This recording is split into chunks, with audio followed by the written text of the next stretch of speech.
75 жылдығына орай Ақмола облыстық тарихи-өлкетану музейі жеңіс батырлары көрмесін ұйымдастырып отыр.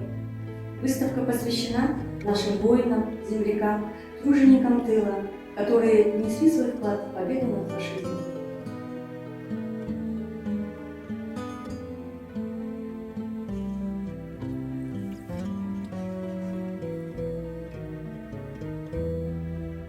Жиырмасыншы ғасыр тарихи оқиғаларға толы болды. Соның бірі 1941-1945 жылдар аралығындағы Ұлы Отан соғысы. 1418 күн мен түнге созылған сұрапыл соғыста халқымыз жан аямай шайқасты. Ұлы Отан соғысы 1941 жылы 22 маусымда таңғы сағат 4-те фашистік әскердің Брест бекінісіне шабуылынан басталды. Кейін бұл бекініске Батыр Қамал атағы да берілді. Брест бекінісін қорғауға кеңестік үкіметтің 30-дан астам ұлт өкілдері қатысты. Солардың қатарында көп ұлтты Қазақстанның жауынгерлері де болды. Жалпы Ұлы Отан соғысы жылдарында Қазақстаннан 1.200.000 жауынгер майданға аттанса, соның 63.000 жауынгері ақмолалықтар болып табылады. Жеңіс бізге аса қымбат жолмен жетті.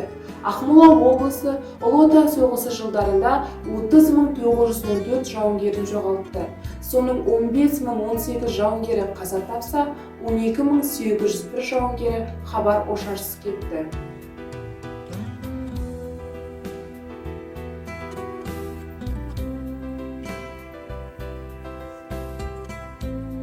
В Акмолинске были укомплектованы и обучены 387-я, 310-я и 29-я стрелковые дивизии. Наряду с ними была укомплектована 106-я национальная кавалерийская дивизия. 75 лет прошло со дня победы, но до сих пор многие солдаты Великой Отечественной войны считаются пропавшими без вести. Белым пятном в истории Второй мировой войны еще остается сведения о 106-й национальной казахской кавалерийской дивизии.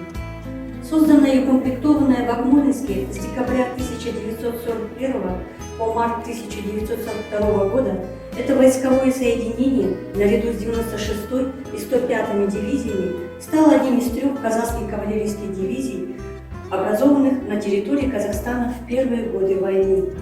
Как свидетельствует протокол, призыву подлежали лучшие из лучших. Дивизия была укомплектована личным составом, призванным из Акмолинской, Кустанайской, Карагандинской, Восточно-Казахстанской, Северо-Казахстанской и Павлодарской областей. Численный состав дивизии составил 4091 человек, подавляющее большинство, которые были казахи.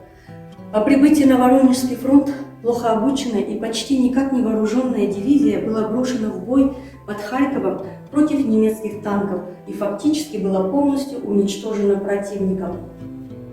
Кавалеристы сражались геройски, многие погибли, часть попала в плен. На месте кровопролитных боев вырос дерн, считающийся у казахов символом скорби и слез.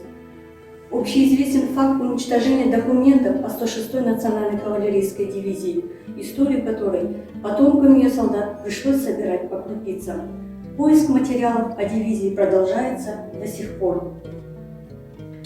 Война не окончена, пока не похоронен последний солдат. Это крылатая фраза, которую произнес великий русский полководец Суворов для всех нас, потомкам наших солдат, отдавших свою жизнь ради нашей жизни, прах которых не предан земле с подобающими тому почестями. В этом году Акмолинский историко-краеведческий музей запустил проект «О чем молчал терновник». Цель данного проекта – изучение истории, а также проведение научно-поисковой и исследовательской работы о судьбе 106-й национальной кавалерийской дивизии, поиск и установление имен воинов Казахстана, погибших и пропавших без вести под Харьковом.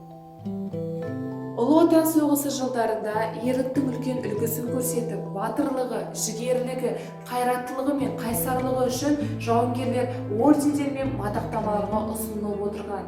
Соңғы деректер бойынша Ақмола облысында Кеңес одағы батыры атағына ие болған жауынгерлердің саны 71. Соның бірі атақты жерлесіміз 2 мәрте Кеңес одағы батыры атағының иегері Талғат Бигелдинов. Ақмола облысы бойынша 3 дәрежелі даңқ орденінің иегерлерінің саны 12-ге жетеді. Құрметті достар, болашақ ұрпақтың бейбіт өмірі үшін жанын қиған батырларымыздың ерлігін ұмытпау басты мақсатымыз.